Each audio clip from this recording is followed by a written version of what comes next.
என்ன இருந்தாலும் திட்டம் போட்டு செயல்படுத்தப்படுகிற ஒரு சூழலை உருவாக்குவதற்காக முடிவெடுப்பது என்று வரும்போது ஆட்சி பல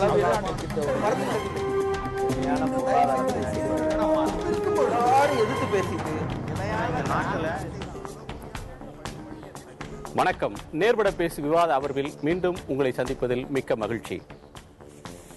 இலங்கை தமிழர் பிரச்சனையில் போர் முடிந்த 5 ஆண்டுகள் நிறைவுறும் தருவாயில் 3 முறை அகில உலக அளவில் இந்த பிரச்சனை எழுப்பப்பட்டு போரின் இறுதி கட்டத்தில் நடந்த மனித உரிமை மீறல்கள், போர் குற்றங்கள் தொடர்பாக விசாரிக்கப்பட வேண்டும் என்று ஜெனீவாவில் 3 முறை 3 ஆண்டுகள் தொடர்ச்சியாக தீர்மானம் நிறைவேற்றப்பட்டதன் விளைவாக தற்போது மனித உரிமை மீறல்கள் மற்றும் போர் குற்றம் தொடர்பாக ஒரு விசாரிப்பதற்கென்று ஒரு குழுவை ஐக்கிய நாடுகள் சபையின் மனித உரிமை ஆணையம் நியமனம் செய்திருக்கிறது. இதில் புலனாய்வு செய்யக்கூடியவர்களுக்கு வழிகாட்டுவதற்காக 3 நிபுணர்களை அந்த குழு நியமனம் செய்திருக்கிறது. பின்லாந்து நாட்டினுடைய அதிபரும் நோபல் பரிசு பெற்றவருமான மார்ட்டி அடிசாரி, நியூசிலாந்து நாட்டினுடைய கவர்னர் ஜெனரலாக இருந்த சில்வியா கார்ட்ரைட் மற்றும் பாகிஸ்தான் நாட்டினுடைய உச்ச நீதிமன்றத்தின் வழக்கறிஞர் சங்கத்தின் தலைவர் அஸ்மா ஜஹாங்கீர் ஆகியோரை கொண்ட ஒரு வழிகாட்டும் வல்லுநர் குழுவை ஐநா மனித உரிமை அமைப்பு நியமனம் செய்திருக்கிறது. இந்த குழு தன்னுடைய பணியை தொடங்க இருக்கிறது. ஆனால் இதற்கு ஒத்துழைக்க மாட்டோம், பன்னாட்டு விசாரணையை ஏற்க மாட்டோம் என்று இலங்கை ஏற்கனவே தெரிவித்துவிட்டது. இந்த 3 விசா வழங்குவதற்கு அந்த நாடு மறுத்திருக்கிறது. இப்போது இந்தியாவின் அதே நிலையை, இலங்கையின் அதே நிலையை இந்தியாவும் பின்பற்றப் போகிறது. இந்த விசாரணையை வெளியிலிருந்து சென்று ஐநா அனுப்பக்கூடிய நிபுணர்கள் அங்கு சென்று விசாரிப்பதை இந்தியா ஒப்புக்கொள்ளாது. அந்த விசாரணையை இந்தியா ஏற்கப் போவதில்லை என்று சுஷ்மா ஸ்வராஜ் தலைமையிலான வெளியுறவு அமைச்சகத்தினுடைய செய்தி தொடர்பாளர் அதிகாரப்பூர்வமாக அறிவித்திருக்கிறார். இது தமிழ்நாட்டில் பல கட்சி தலைவர்களுடைய எதிர்விளைவை சந்தித்திருக்கிறது. திமுக தலைவர் கருணாநிதி, பாட்டாளி மக்கள் கட்சியின் நிறுவனர் டாக்டர் ராமதாஸ், மதிமுக பொதுச் செயலாளர் வைகோ, திரு நெடுமாறன் உள்ளிட்டவர்கள் இந்த முடிவை விமர்சனம் செய்திருக்கிறார்கள். கடந்த கால ஆட்சியின் முடிவுகளையே இந்த ஆட்சியும் தொடர்வது நியாயமா என்று கேள்வி எழுப்புகிறார்.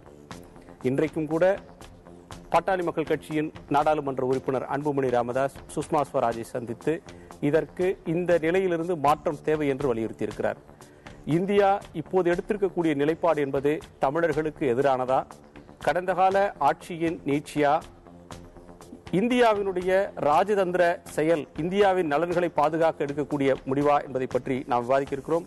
நம்மோடு இந்த அமர்வில் தமிழ் தேசிய விடுதலை இயக்கத்தின் திரு தியாக அவர்கள், அரசியல் ஆய்வாளர் திரு சத்தியமூர்த்தி, இந்திய கம்யூனிஸ்ட் கட்சியைச் சேர்ந்த திரு லெனின் ஆகியோர் பங்கேற்கிறார்கள். பாரதிய ஜனதா கட்சியைச் சேர்ந்த திரு ஆதவன் விரைவில் நம்மோடு இணைய இருக்கிறார். கேள்விகளோடு பார்வையாளர் இருக்கிறார்கள். நாம் விவாதிக்கலாம். வணக்கம்.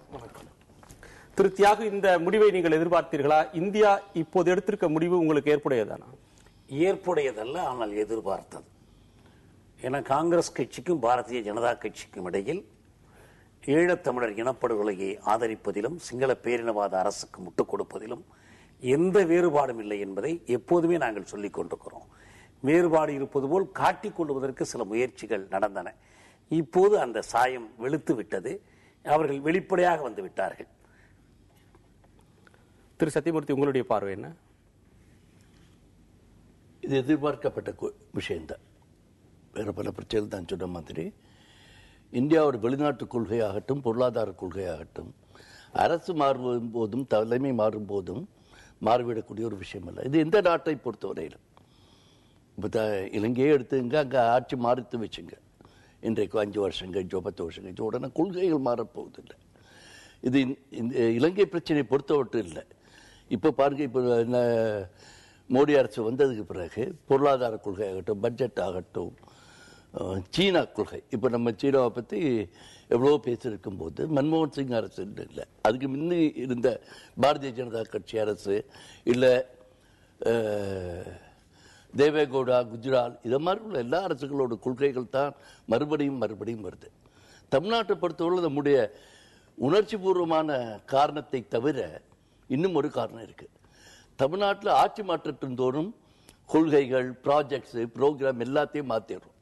பாதி இப்ப எந்த ஊர்ல போனாலும் பாதியில நிறுத்தப்பட்ட மேம்பாலங்கள் திட்டங்கள் எல்லாம் அப்படியே இருக்கும். அடுத்த ஆட்சி வந்தானா மறுபடியும் அது வரும்போது தவிர்த்து அதுவும் பழகி விட்டதுனால நமக்கு ஏதோ ஒரு மத்திய அரசில் இந்த கொள்கை கண்டினியூஸா இருக்குங்கிறத நம்மளால ஜீரணிக்க முடியலையோன்னு ஒரு எண்ணமும் எனக்கு இருக்கு. இது இப்படித்தான் இருக்கும். ஆனா இதை இந்த தமிழர்கள் எதிர்பார்த்து அதிகமான ஒரு எதிர்பார்ப்பை வச்சுட்டாங்க. தமிழ்நாட்டு மாதிரி அங்க இருக்கும் அப்படின்னு எதிர்பார்த்தது அவர்களுடைய தவறுன்னு சொல்றீங்களா? நான் அப்படி சொல்லல. இதுதான் நிலைமை. அதாவது மத்திய அரசுங்கிறது ஒரு institution. The Indian state is different from political leaders. அந்த கொள்கைகளை இப்போ உதாரணத்துக்கு சொல்ல போனீங்கன்னா இந்த சீன அரசாங்கம் கொடுத்த சீன அதிபருடன் நேற்று பிரதமர் மோடி சந்தித்து பேசியிருக்கிறாங்கிற விஷயம் இது மன்மோகன் சிங் அரசிலிருந்து தொடர்ந்த ஒரு விஷயம்தான். அதற்கு முன்னாடி நரசிம்மராவ் இருந்த போதும் இல்லை வாஜ்பாய் ஜனதா பார்ட்டி கட்சி இதில் 77 அங்கே போய் வந்த போதும் இது தொடர்ந்து வரக்கூடிய ஒரு விஷயம்தான். இலங்கைக்கோ தமிழ்நாட்டிற்கோ மட்டும் தனித்துவமான ஒரு பிரச்சனை இல்லை. நீங்க எப்படி பார்க்குறீங்க திருளேனி? அதாவது இடதுசாரிகளை பொறுத்தவரை ஏற்கனவே சொன்னோம், பாரதிய ஜனதா கட்சியும் காங்கிரஸ் கட்சிக்கும் வெளியுறவு கொள்கை, பொருளாதார கொள்கை, உள்நாட்டு கொள்கை எல்லாவற்றிலுமே மாறுபட்ட கருத்து இல்லை. காங்கிரஸ் கட்சி ஆட்சியில் இருந்தபோது பாரதிய ஜனதா கட்சி மக்களின் குரலில் பேசியது. இப்ப ஆட்சிக்கு வந்த பிறகு காங்கிரசின் குரலில் பதிலை சொல்லிக் கொண்டிருக்கிறது. இதுதான் பல முறை நாங்களும் சொல்லிக்கிட்டு இருக்கிறோம். இப்ப இலங்கை பிரச்சனை பொறுத்தவரை அதனுடைய தேர்தல் அறிக்கையில இலங்கை பிரச்சனை குறித்து அது குறிப்பிடவே இல்லை. மீனவ பிரச்சனை மட்டும் சொன்னது. ஏன்னா மீனவ பிரச்சனையோடு மட்டுமே அதை முடித்துவிட வேண்டும் என்பது அவர்களுடைய திசை திருப்பதற்கான ஒரு நோக்கமாக இருந்த காரணத்தால் அது பண்ணாங்க. ஆனா அடிப்படையில் பார்க்கிற போது இப்ப என்ன வருகிறது என்று சொன்னால், சுஷ்மா ஸ்வராஜ் தான் வெளியுறவு அமைச்சர். அவங்க தான் மத்திய பிரதேசத்தில் ஒரு புத்த கோயில் கட்டி அதுக்கு திறப்பு விழாவுக்கு புத்த மதத்தினுடைய தலைவர் தலாய் லாமா அவரை அழைக்கல, ராஜபக்சே அழைச்சு நடத்தினாங்க. அப்ப அவர்களிடம் நாம் எதிர்பார்ப்பது என்பது நடக்காது. ஐக்கிய நாடுகள் சபை, மனித உரிமை ஆணையம் தொடர்ச்சியாக இது விவாதித்து இப்போது 3 குழுவெல்லாம் போட்டிருக்கு. அதுக்கு ஒத்துழைக்க மாட்டோம், கடந்த அரசு எடுத்த அதே நிலையை தான் நாங்கள் பின்பற்றுவோம் என்று வெளிப்படையாக அறிவித்திருக்கிறார்கள். ஆக கலர் கண்ணாடி போட்டுக்கொண்டு கடந்த காலத்தில் பாரதிய ஜனதா கட்சி ஆட்சிக்கு உரிமையானால், மோடி பிரதமர் ஆனால் இலங்கை பிரச்சனை தீரும் தீரும் என்று சொன்னவர்கள், அவர்களுக்காக தமிழ்நாட்டிலே பட்டாசு கொளுத்தியவர்கள் இன்றைக்கு பதில் சொல்ல வேண்டிய அவசியத்தில் இருக்கிறார்கள். எனவே பாரதிய ஜனதா கட்சி காங்கிரசினுடைய வெளியுறவு கொள்கை அல்லது இலங்கை குறித்த கொள்கையில் எந்த மாறுபட்ட அம்சமும் கொண்ட கட்சி அல்ல. அதே கொள்கையினுடைய தொடர்ச்சியாகத்தான் ஈழப் பிரச்சனையை பார்க்கிறது. இன்னும் ஒருபடி மேலே சொல்ல வேண்டும் என்றால், இன்றைக்கு ஈழத்தில திரிகோணமலை, அங்கே தமிழர்கள் அதிகமாக வசிக்கிற இடம், அங்க ஒரு ஊர் இருக்கு சம்பூர்னு. அந்த ஊர்ல ரொம்ப டென்ஸ் பாப்புலேட்டட் ஏரியா, தமிழர்கள் அதிகமாக வாழ்ற இடம். அங்க போய் 2000 ஏக்கர் நம்ம ரிலையன்ஸ், பஜாஜ், பிர்லா இவங்கெல்லாம் அனல் மின்சாரம் நிலையம் கட்டுவதற்கு 2000 ஏக்கரை கையகப்படுத்தியிருக்கிறார்கள். தமிழ் மக்களை அகதிகளாக விரட்டியிருக்காங்க. ஆக்சுவலா ஒரு அனல் மின் நிலையம் 100 ஏக்கர் போதுமானது. ஆனா 2000 ஏக்கர் என்ன? ஆக இப்ப என்ன வரும் என்றால், இந்திய பெருமுதலாளிகளுக்காகத்தான் தமிழர்கள் இருக்கிற பகுதியை நாங்கள் வேற பிரச்சனை. நம்ம இந்த மனித உரிமை கவுன்சில் பிரச்சனைக்கு வருவோம். திரு ஆதவன், காங்கிரஸ் அரசாங்கம் பின்பற்றிய இலங்கை கொள்கையை உங்க கட்சி விமர்சனம் செய்தது. இப்போ பன்னாட்டு விசாரணை, மனித உரிமை மீறல், போர்க்குற்றம் தொடர்பாக பன்னாட்டு விசாரணையை ஏற்க மாட்டோம்னு இலங்கை சொல்கிறது. ஆமாம், இலங்கை சொல்வது சரிதான், நாங்களும் அதற்கு ஒத்துழைக்க போவதில்லை, ஆதரிக்க போவதில்லை இந்தியா சொல்லுது. காங்கிரசினுடைய நடவடிக்கையை நீங்களும் பின்பற்றீங்களே, அது விமர்சனத்துக்குள்ளாதே, அதை நீங்க எப்படி எதிர்கொள்வீங்க? அந்த விமர்சனத்துக்கு பதில் என்ன? இல்ல, இந்த மனித உரிமை மீறலை பொறுத்த வரைக்கும் இப்ப கொடுத்திருக்கின்ற அந்த 3 பேர் கொண்ட குழு இலங்கையில போய் விசாரணை பண்றதுக்கு இலங்கை அரசாங்கம் ஒத்துக்கொள்ளல. பட் ஐக்கிய நாடுகள் சபையில நியமிச்சிருக்கு. நிச்சயமா ஐக்கிய நாடுகள் சபையினுடைய முடிவை இந்திய அரசாங்கம் நிச்சயமா வரவேற்கும். ஏன்னா இதுக்கு மாதிரி வந்த கருத்து என்பது அது இந்திய அரசாங்கத்தின் கருத்தா என்பது எனக்கு, ஏன்னா இதுக்கு மாதிரி பார்த்தா கச்சத்தீவு விஷயத்திலே கூட சில கருத்துக்கள் உங்களுக்கு ஹைகோர்ட்ல வந்தது. அது கூட நாங்க தெளிவா சொன்னோம், நாங்க நிச்சயமா அது இந்திய அரசாங்கத்து கருத்து இல்லை. ஏன்னா நாங்க உட்கார்ந்து இப்பதான் உட்கார்ந்துருக்கோம். அரசுல பாத்தீங்கன்னா உட்கார்ந்து இன்னும் 40-45 நாள் கூட பூர்த்தி ஆகல. இதற்குள்ளவே பாத்தீங்கன்னா 60 ஆண்டுகளா தீர்க்க முடியாத பிரச்சனைகளா 30 ஆண்டுகளா தீர்க்க முடியாத ஒரே நாள்ல தீர்த்து விட முடியாது. இலங்கையினுடைய வெளியுறவு அமைச்சர் பெரிஸ் இந்தியாவுடைய வெளியுறவு அமைச்சரை சந்தித்த பிறகு வெளியுறவுத்துறையினுடைய அதிகாரப்பூர்வ பேச்சாளர் சையீத் அக்பருதீன் சொன்ன ஒரு கருத்து, இந்தியா அந்த வாக்கெடுப்புல பங்கேற்கல, வெளியில வந்தோம், ஆனா இந்த இலங்கைக்குள் சென்று விசாரிக்கக்கூடிய ஒரு முடிவை, வெளிநாட்டிலிருந்து செல்பவர்கள் சென்று விசாரிக்கக்கூடிய முடிவை நாங்கள் எதிர்க்கிறோம் அப்படின்ற கருத்தை சொல்லியிருக்கிறார். இது இலங்கைக்கு மட்டுமல்ல பொதுப்படையாக நாங்கள் எடுத்த முடியும்னு அது அதிகாரப்பூர்வமா சொல்லியிருக்கிறார். அந்த கருத்து இந்தியாவின் கருத்து அல்லன்னு எப்படி சொல்றீங்க? நிச்சயமா. ஏன்னா இப்ப அதான் சொல்றேன், முன்னாடியே பாத்தீங்கன்னா அந்த அதிகாரிகள் என்பது பார்த்தா எடுக்கப்பட்ட முடிவுகள் என்பது அவர் என்ன சொன்னாரு, கடந்த அரசாங்கம் இருக்கின்ற போது அது வந்து ஐக்கிய நாடுகள் சபையில வந்து அந்த மனு தாக்கல் பண்ணப்படும் அதுக்கு வந்து ஆதரிக்காம வெளிநடப்பு செய்து அந்த அரசாங்கம் வேற, அது காங்கிரஸ் அரசாங்கம். இப்போ வந்திருக்க அரசாங்கம் நாங்க இன்னும் தெளிவான முடிவு நிலைப்பாடு எடுக்கிறதுக்கு இன்னும் கால அவகாசம் இன்னும் தேவை. இன்னும் பல இன்னொன்னு பாத்தீங்கன்னா இதை இந்த ஒரு விஷயத்தை மாத்திரம் வைத்துக்கொண்டு அத்தனையும் நம்ம அலசிட முடியாது. பல அதாவது இப்ப இந்திய தேசத்திற்கும் இலங்கைக்கும் இருக்கின்ற பிரச்சனை, இலங்கை தமிழருக்கும் இலங்கை வாழ் மக்களுக்கும் இருக்கின்ற பிரச்சனை, இலங்கை அரசாங்கத்துக்கும் இந்திய தமிழக மீனவர்களுக்கு இருக்கிற பிரச்சனை, இப்படி பல விஷயங்களுக்கு எதையுமே நம்ம வந்து எடுத்தம் கவுத்தம் சொல்லிட்டு ஒரு நாள்ல முடித்து விடுகின்ற பிரச்சனை கிடையாது. எல்லா விஷயத்தையும் முடிச்சு பார்க்க வேண்டிய கட்டாயத்தில் இருக்கின்றோம். சின்ன வேறுபாட்டை பார்க்கிறோம். காங்கிரஸ் கட்சியின் சார்பில் கடந்த காலத்தில் பேச அதிகாரபூர்வமாக வந்த காங்கிரஸ் கட்சியினுடைய நிர்வாகிகள் மத்திய அரசாங்கம் எடுக்கிற முடிவை அவர்கள் சரிதான் என்று பேசியதை பார்த்திருக்கிறோம். இதுதான் எங்களுடைய நிலை என்று நியாயப்படுத்தினாங்க. நீங்க வந்து அண்மை காலமாக கச்சத்தீவாகட்டும் மீனவர் பிரச்சனையினாலும் சரி இந்த பிரச்சனையிலும் கூட மத்திய அரசாங்கம் ஒரு நிலை எடுக்கிறது அவங்க அறிவிக்கிறாங்க. அதை பற்றி பேசும்போது இது எங்கள் முடிவு அல்ல, எங்கள் கட்சியின் எண்ணம் வேறு அப்படின்னு சொல்லி அதுல இருந்து மாறுபடுற ஒரு காட்சியை பார்க்கிறோம். இது எப்படி புரிந்து கொள்ற இந்த மாறுபாட்டை திருப்தியாக? இப்ப திரு சத்தியமூர்த்தி ஐயா சொல்றதுலேருந்து நான் ஆரம்பிக்கிறேன். ஆட்சிகள் மாறுது, ஆனா அரசு ஒரே மாதிரி நீடிக்கிறதுமே. நரேந்திர மோடி அவர்கள் அவருடைய தேர்தல் பரப்புரையின் போது சொன்ன ஒரு வாசகம், இந்திய அரசமைப்பு என் புனித நூல்னு சொன்னார். ஏன்னா அவர் மேல வர்ற மற்ற குற்றச்சாட்டுகள் விமர்சிக்கிற பொழுது இந்திய அரசமைப்பின் 4வது பகுதியில் டைரக்டிவ் பிரின்சிபிள்ஸ் ஆஃப் ஸ்டேட் பாலிசியில தெளிவா சொல்லியிருக்கிறாங்க, Foster respect for international treaties. இப்ப இந்த விசாரணைக்கு உத்தரவிட்டு இருப்பது தனிப்பட்ட முறையில் இருக்கிற நிறுவனங்கள் அல்ல, ஒரு ஆம்னஸ்டி இன்டர்நேஷனலோ கிரைசிஸ் குரூப்போ அல்லது ஹியூமன் ரைட்ஸ் வாட்சோ அல்ல, அல்லது பீப்புள்ஸ் பர்மனன்ட் பீப்புள்ஸ் ட்ரிபியூனலுடைய விசாரணை டப்ளின்ல நடந்துச்சு, பிரம்மன்ல நடந்துச்சு, அப்படி இல்லை. இது இந்தியாவும் அங்க வகிக்கக்கூடிய ஐக்கிய நாடுகள் அமைப்பினுடைய மனித உரிமை குழு, அவர்கள் இந்த முயற்சி எடுத்திருக்கிறாங்க. எனவே ஐநாவில் அங்கம் வகிக்கிற இந்தியா ஓட்டு போறது ஓட்டு போடாது ஒரு பக்கம் இருக்கட்டும், முடிவு எடுத்ததற்கு பிறகு என்ன பண்ணணும், அதற்கு ஒத்துழைப்பு கொடுக்கணும். அல்லது அதனுடைய இன்டெகிரிட்டி நேர்மை நடுநிலையை சந்தேகிக்கிறோம்னா அதை சொல்லணும். இந்த குழுவினுடைய நேர்மையையோ அல்லது மனித உரிமை மன்றத்தினுடைய முடிவையோ.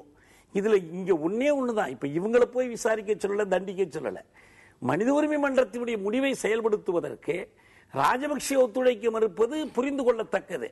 ஏன்னா நாங்கள் அதுல அவங்க குற்றவாளிகளா நிக்கிறாங்க, குற்றஞ்சாட்டப்பட்டு நிக்கிறாங்க. இந்தியா அப்படி சொல்ல வேண்டிய அவசியமே இல்லை. ஏன்னா விசாரணை தானே தவிர தண்டனை கொடுப்பதல்ல.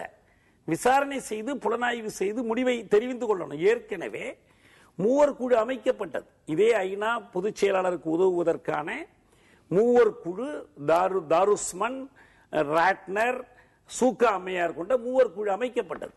அவங்க கொடுத்த அறிக்கையினுடைய பரிந்துரை தான் ஒரு இன்டர்நேஷனல் இண்டிபெண்டன்ட் இன்வெஸ்டிகேஷன் நடத்தணும்னு சொல்றது. அதுல உள்ள பரிந்துரை ரொம்ப புதிய செய்தி எல்லாம் இல்லை. இது 2011 இந்த ரிப்போர்ட் தரப்பட்டுடுச்சு. 2 தீர்மானங்கள்ல இதை தட்டக்கழிச்சாங்க 12-13. ஆனா 14 இவங்க நவநீதம் பிள்ளை தன்னுடைய அறிக்கையை தெளிவா முன் வச்சுட்டாங்க. உள்நாட்டளவில் தீர்வு காண்பதற்கான எல்லா செயல் வழிகளும் தோற்று போய்விட்டன. எனவே இனிமேலும் உள்நாட்டில் அவங்களே தீர்த்துக்கட்டும்னு விட முடியாது. எனவே இங்க ஒரு இன்டர்நேஷனல் இன்வெஸ்டிகேஷன் தவிர்க்க முடியாத தேவை என்று அவர்கள் வலியுறுத்தியதால் அமெரிக்க தீர்மானத்தினுடைய இறுதி வரைவினுடைய 10வது பத்தியில் சொல்லப்பட்டது. கூர்ந்து கவனிங்க, இந்த 10வது பத்தியில் இந்த மாதிரி மனித உரிமை ஆணையம் ஒரு விசாரணை நடத்தட்டும், 2 தரப்பிலும் நடந்திருக்கக்கூடிய மனித உரிமை மீறல்கள் தொடர்புடைய குற்றங்கள், இவ்வளவுதான் இருக்கிற வாசகம், வேற ஒண்ணும் இல்ல. Abuses and related crimes on both sides, இதை பண்ணுங்க என்று கொண்டு வரும்போது பாகிஸ்தான் இதில் குறுக்கிட்டு ஒரு தீர்மானம் கொண்டு வருது. அப்ப இங்க தேர்தல் நடந்து கொண்டிருக்கிற நேரம் அந்த தீர்மானத்தில் என்ன சொல்றாங்க, மனித உரிமை மன்றத்துக்கிட்ட போதிய வசதிகள் இல்ல, எனவே இந்த இன்வெஸ்டிகேஷனை நடத்த முடியாது, எனவே நடத்தக்கூடாதுன்னு கொண்டு வர்றாங்க. அப்போது பாகிஸ்தானை உறுதியாக ஆதரித்த அரசு இந்திய அரசு. இங்க சிதம்பரம் அவர்கள் விளக்கம் சொல்லிக்கிட்டு இருந்தாரு, அது அரசியல் தலைமையில் அதிகாரிகள் எடுத்த முடிவுன்னு. அப்போது வெளியுறவுத்துறை செயலாளராக இருந்த சுஜாதா, அவங்க பேர் ஏதோ சுஜாதா சிங் அவங்க சொன்னாங்க, இவ்வளவு முக்கியமான முடிவை அதிகாரிகள் நிச்சயமாக எடுக்க மாட்டார்கள். கலந்து ஆலோசித்து எடுக்கப்பட்டுச்சு. இப்ப இங்க வெறுமனே இந்த விசாரணை மறுக்கிறது மட்டுமல்ல, அப்போது இந்தியா எடுத்த நிலைதான் சரியானது என்று நீங்கள் குறிப்பிட்டீங்களே அதிகாரிகள், அயலுறவுத்துறை அதிகாரி, பாஜக அரசினுடைய மோடி அரசுடைய அயலுறவுத்துறை அதிகாரி அன்று எடுத்த முடிவுதான் சரியானது. எப்படி ஓட்டெடுப்பில் கலந்து பாகிஸ்தானை ஆதரித்ததும், இரண்டாவதாக இறுதி வாக்கெடுப்பில் கலந்து கொள்ளாமல் விலகி போனதும் இருக்கு பாருங்க. அதான் சரின்னு பேசியிருக்கார். எனவே நமக்கு என்ன தெளிவா தெரியுதுன்னா, ஒரு விசாரணை நடப்பதை கூட தண்டிப்பதையோ தீர்வு காண்பதையோ ஈழம் கிடைப்பதையோ அல்ல, நடந்த குற்றங்களை பற்றிய ஒரு புலனாய்வை கூட எதிர்க்கிறது இந்த அரசு என்பதுதான் அப்பட்டமான உண்மை. திரு சத்தியமூர்த்தி, இதுல 2 கேள்விகள் எழுகின்றன. ஒன்று, திரு தியாகம் முன்வைப்பதை போல இது இந்தியா இதில் ஒப்புக்கொள்ளவில்லை, வாக்கெடுப்பில் பங்கேற்காமல் வெளியில வந்துட்டாலும் ஒரு வியன்னா ஒப்பந்தத்தில் கையெழுத்து போட்ட ஒரு நாடு அப்படின்ற முறையில ஐநா மன்றம் போன்ற ஒரு அமைப்பு அல்லது ஐநா சார்ந்த ஒரு அமைப்பு எடுக்கிற முடிவை ஏற்றுக்கொண்டு அதை செய்யக்கூடிய ஒரு கடமை இந்தியாவுக்கு உண்டு, இதை ஆதரிக்க மாட்டோம்னு சொல்றது தப்புன்ற ஒரு பார்வையை முன்வைக்கிறார். அந்த பார்வைக்கு உங்களுடைய பதில் என்ன? இன்னொன்று, இலங்கை விவகாரத்தில் இது ஒத்துழைக்க மாட்டோம் அப்படின்னு இந்தியா எடுக்கிற நிலைப்பாடு எந்த வகையில சரியானதுன்னு நினைக்கிறீங்க? முதல்ல உள்ளது சரியான ஆர்குமெண்ட் இல்லை. வியன்னா ஒப்பந்தம் இருக்கு, எல்லாம் சரி. ஆனா அதற்காக மட்டுமே சுதந்திரமான நாடுகள், ஐநாவில் இருக்கக்கூடிய அனைத்து உறுப்பினர் நாடுகளுமே தங்களுடைய சாவர்னிட்டியை, அதாவது இறையாண்மையை முழுவதுமாக சரண்டர் பண்றது கிடையாது. ஒரு பகுதி எப்போ அவங்க அதில் கையெழுத்து போட்டு அதில் ஒரு உறுப்பினர் இறையாண்மையில் ஒரு பங்கு சரண்டர் பண்ணிடுறாங்க. அதுதான் இன்டர்நேஷனல் லாவோட பேச. ஆனால் முழு இறையாண்மையை அவங்க சரண்டர் பண்ணுறதில்லை. ஐநாவும் அப்படி எதிர்பார்க்கறதில்லை. இப்போ உதாரணத்துக்கு இதே அமெரிக்கா எத்தனையோ இன்டர்நேஷனல் யுஎன்னோட ரெசல்யூஷனை ராட்டிஃபை பண்ணலை. நான் இந்த இஸ்ரேல் காசா அதை பற்றியெல்லாம் சொல்லலை, அது இஷ்யூஸ். அவங்க அதை ஏன் ஏற்றுக்கிறது இல்லை? ஜெனரல் அசம்பிளியில் பாஸ் ஆனதையும் பண்ணுறதில்ல. பிகாஸ் இது இஷ்யூங்கிறத விட அவங்களுடைய இறையாண்மை அவங்களை யாருமே முழுவதுமாக ஐநாவுக்கு தத்தம் செய்து கொடுத்துறதில்லை. அது ஒன்று. 2வது கேள்விப்படி என்ன கேள்வி சொல்லிட்டீங்க சார்? இந்தியா எடுத்திருக்கக்கூடிய நிலை எந்த வகையில சரியானதுன்னு கேட்டேன். இந்தியா எடுத்திருக்கக்கூடிய நிலைமை 2 விஷயமா பார்க்கணும். ஒன்று, நம்ம நண்பர் லெனின் சொன்ன கம்யூனிஸ்ட் கட்சிகளாகட்டும், பாரதிய ஜனதா ஆகட்டும், அவங்களும் இன்றைக்கு இந்த புதிய முடிவை யாரும் எடுக்கல. தமிழ்நாட்டில் அந்த கட்சி தலைவர்கள் மறுபடியும் பேசுகிறார்களே தவிர 2014 மார்ச் மாதம் எடுத்த வாக்கெடுப்பின் போதும் இதே பாரதிய ஜனதா கட்சியும் சிபிஐ சிபிஎம் போன்ற அனைத்து 2013 கட்சிகளும் அந்த மத்திய அரசை ஆதரித்துத்தான் பேசினார்கள். இன்னும் சொல்ல போனா வாக்கெடுப்பு நாடாளுமன்றத்தில் இனப்படுகொலை என்கிற வார்த்தையை தொடர்ச்சியாக பயன்படுத்தியவர் எங்களுடைய நாடாளுமன்ற. நீங்க பேசுறது வேற, ராஜா பேசுறதுங்கிறது வேற.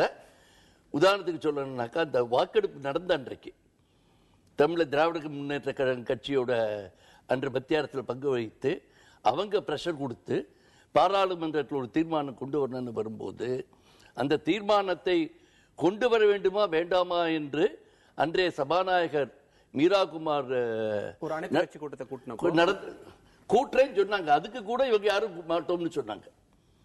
அவங்க அதனால நாளைக்கு ஆட்சி மாறிட்டு எங்களுக்கு 1 மாசம் டைம் வேணும், 2 மாசம் டைம் வேணும்னு சொல்றதெல்லாம் இல்லை. இது மத்திய அரசின் கொள்கை. அது அடுத்த அரசும் ஏற்றுக்கொண்டிருக்கிறது. மறுபரிசீலனை செய்யாமல் அவங்க இப்ப நீங்க சொன்ன மாதிரி ஜேஎல்பி பார்க்கும்போது ஒரு ஃபாரின் மினிஸ்டர், இந்திரா காந்தி காலத்துல இந்த கொள்கை இப்படி இல்லையே, அது எப்படி தொடர்ச்சி நீங்க சொல்ல முடியும்? ஃபாரின் மினிஸ்டர் விளக்கணும். நான் சொல்லி முடிக்கிறேன் சார். ஃபாரின் மினிஸ்டர் நீங்க அப்புறம் கேள்விக்குங்க, நான் பதில் சொல்றேன். ஃபாரின் மினிஸ்டர் பேசும்போது அவங்க சும்மா பழைய கவர்மெண்டோட நான் இன்றைக்கு சொல்றேன்னாலும் சொல்ல மாட்டாங்க. they would have done their homework. அதுபடி தான் பேசுறாங்க. மற்றபடி இந்தியா இன்றைக்கு இந்த அவர்கள் சொல்றது நாங்க இன்னும் முடிவு எடுக்கல, நாங்க இன்னும் ஒரு தீர்க்கமான ஒரு முடிவுக்கு வரல அப்படின்ற ஒரு கருத்தை நீங்க ஒப்புக்கொள்ளல. இல்லை, ஒன்று ஆணித்தரமாக இல்லை. ஏன்னா அப்படி சொல்லக்கூடியது சார். அப்படிலாம் சொல்ல முடியாது. எங்களுக்கு அதே பாயிண்ட்டுக்கே சொல்றேன். இல்ல, மரியாதை நரேந்திர மோடி மீது மிகப்பெரிய நம்பிக்கை எங்களுக்கு மாத்திரமல்ல, நாட்டு மக்களுக்கு இருக்கின்றது. அது மாத்திரமல்ல, தமிழகத்தில் இருக்கின்ற அது மாதிரி இன்றைக்கு இல்லை, 2009 இலங்கையில போர் முடிந்த ஒரு 10வது நாள், அதாவது ஐ திங்க் மே 28ஆம் தேதியோ 29ஆம் தேதியோ இதே மனித உரிமை கழகத்தில் இது போன்ற ஒரு தீர்மானத்தை ஐரோப்பிய ஒன்றியம் நாடுகள் கொண்டு வந்தன. அன்றும் இந்தியா இன்று கூறிய அதே காரணத்தை காட்டித்தான் இறையாண்மை மீறி வரக்கூடியதுக்கு நாங்கள் வாக்களிக்க மாட்டோம் என்று வாக்களிக்காமல் எதிர்த்தே வாக்களித்திருக்கிறோம். புதுசு ஒண்ணு இல்ல. ஒரு நாட்டினுடைய இறையாண்மை பெற்ற நாட்டினுடைய இறையாண்மையில சேதாரம் விளைவிக்கக்கூடிய முயற்சிக்கு இந்தியா துணை போகாதுன்றாங்க. நான் சொல்றேன், யூஎன் ரெசல்யூஷன்ல அதனுடைய பிரியாம்பிள்ல இந்த தீர்மானத்திற்கான அடிப்படை என்னன்னு சொல்லியிருக்காங்க. அதுதான் 2006ஆம் ஆண்டில் இயற்றப்பட்ட ரைட் டு ப்ரொடெக்ட் என்ற அந்த கொள்கை. ஏன்னா சாவரிட்டியை காரணம் காட்டி மனித உரிமைகளை மீற முடியாது என்ற அடிப்படையை உலகம் ஒப்புக்கொண்டு வெகுகாலமாயிற்று. பங்களாதேச பிரச்சனையில இந்தியா தலையிட்ட போது பாகிஸ்தானின் இறையாண்மையை அது மதிக்கவில்லை. இதே வங்கதேசத்தில் இனப்படுகொலைக்கான ட்ரிபியூனல் அமைக்கப்பட்ட போது இந்தியா அதை வரவேற்றது. ருவாண்டா ட்ரிபியூனலை வரவேற்றது. குரேஷியா தொடர்பான நடவடிக்கை வரவேற்றது. செர்பியா கொசாவா தொடர்பாக எடுத்த நடவடிக்கைக்கு எதிராக நின்றது. இப்படி நிறைய சொல்லலாம். இன்னைக்கு காசா முனை மேற்கு கரையில பாலஸ்தீனத்தின் மீது நடத்தப்படுகிற தாக்குதல்களை எதிர்க்குது. இதெல்லாம் இஸ்ரேலினுடைய சாவரிட்டிக்கு எதிராக தான் நடக்குது. இஸ்ரேலினுடைய விஷயத்துல தலையிடுறதை இன்ட்ரூசிவா இந்தியா கருதல. 2006 ரைட் டு ப்ரொடெக்ட் பிரின்சிபலை இந்தியா ஆதரித்தது. அந்த ரைட் டு ப்ரொடெக்ட் என்ன சொல்லுதுன்னா, even in the name of sovereignty தன் மக்களை தானே கொள்றதுக்கு எந்த அரசுக்கும் உரிமை கிடையாது. அப்ப உலகம் தலையிடலாம், இறைமை தடுக்காது. மனித உரிமைகளுக்கு உட்பட்டுதான் இறைமையை தவிர இறைமைக்கு உட்பட்டது மனித உரிமைகள் அல்ல. இது 2006 உலகமே ஏற்றுக்கொண்ட ஒரு கொள்கை, இந்தியாவும் ஏற்றுக்கொண்ட ஒரு கொள்கை. இப்ப இன்னொன்னு நான் சொல்றேன், அந்த 2009 தீர்மானத்தை பற்றி ஐயா சொன்னாங்க, ரைட்டு. ஏன் 2012-13 பத்தி சொல்லல? 2012-13 எப்படி அமெரிக்க தீர்மானத்தை இந்தியா ஆதரிச்சிச்சு? அது உதவுற தீர்மானமா உதவாத தீர்மானமா அதுக்கு அர்த்தம் இருக்கா இல்லையாங்கிறதெல்லாம் போகட்டும். ஆனா இலங்கை எதிர்த்த தீர்மானம் அப்போதும் கூட ஒரு குறிப்பிட்ட நாட்டுக்கு எதிரான தீர்மானத்தை நாங்கள் ஆதரிக்க மாட்டோம் சொல்லி தொடக்கம் முதல் இந்தியா சொல்லி வந்துவிட்டு கடைசியில் ஒரு அரசியல் நிர்பந்தத்தின் காரணமாக அன்றைக்கு அவங்க நிலைமையை மாற்றி வாக்களிச்சாங்க. அப்ப அரசியல் நிர்பந்தம் இருந்துச்சுன்னா சாவரிட்டியை பத்தி கவலைப்பட வேண்டியதில்லை, அரசு கொள்கையை பத்தி கவலைப்பட வேண்டியதில்லைன்னு அர்த்தம். 2014 என்ன பண்றாங்க? உங்களுக்கு பாகிஸ்தான் கொண்டு வரும்போது சொன்ன காரணமே அங்க போர்க்குற்றம் நடக்கல, இனக்கொலை நடக்கல, மனித உரிமைகள் நடக்கல, அப்படிலாம் காரணமே சொல்லல. ஹியூமன் ரைட்ஸ் கவுன்சிலுக்கு அதுக்கான வசதிகள் பத்தாது, இதுக்கு இத்தனை கோடிகள் செலவாகும். டெக்னிக்கல் கிரவுண்ட்ல எதிர்த்தாங்க. டெக்னிக்கல் கிரவுண்ட்ல எதிர்த்தாங்க. அதை தான் இந்தியா பாகிஸ்தான் ஆதரிச்சிச்சு. ஆனா திரும்ப வெளிநடப்பு பண்ணி யாருக்கும் வாக்களிக்காம வந்தாங்க. அப்ப சாவரிட்டியை பாதுகாக்கிறதுக்காக இவங்க என்ன பண்ணிருக்கணும்? தீர்மானத்துக்கு எதிராக இலங்கையோட சேர்ந்து வாக்களிச்சிருக்கணும், இலங்கையினுடைய சாவரிட்டியை பாதுகாக்கிறதுக்காக. அதெல்லாம் இதெல்லாம் ஒண்ணும் கிடையாதுங்க. இது எல்லாமே புவிசார் அரசியல் என்ற பெயர்ல ஈழத்தமிழரை ஒடுக்குவதில் இலங்கை அரசுக்கு துணை நிற்பதற்கான காரணங்களை தேடி பிடிச்சுக்கிட்டு இருக்காங்களே தவிர, இது பொதுவாக இந்திய அரசமைப்பு மட்டும் இல்ல, இந்திய தேசிய இயக்கத்தினுடைய விழுமியங்களுக்கு எதிரானது. 1935 பிராங்கோவுக்கு எதிராக பன்னாட்டு படைக்கு ஆள் திரட்டி அனுப்பியவர் ஜவஹர்லால் நேரு. அன்னைக்கெல்லாம் சாவரிட்டி பற்றி யாரும் கவலைப்படல, ஸ்பெயினுடைய சாவரிட்டி பற்றி. சைனாவில் சாங்கே ஷேக்கு எதிராக கோட்னிஸை அனுப்பி மருத்துவ உதவி செய்தவர் நேரு. அன்னைக்கு யாரும் சாங்கே ஷேக்கினுடைய சாவரிட்டி பற்றி கவலைப்படல. இது என்ன சாவரிட்டி வந்திருக்கு? தொடர்ந்து பேசலாம். ஒரு சிறிய இடைவேளைக்கு பிறகு பேசலாம். ஒரு சிறிய இடைவேளைக்கு பிறகு நேர்பட பேசி தொடரும்.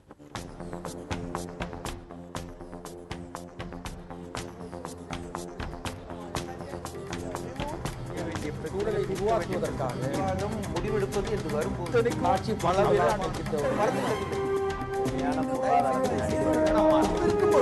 எதிர்த்து பேசிட்டு மக்கள் தங்களுடைய பங்களிப்பை அளிக்க வேண்டும்.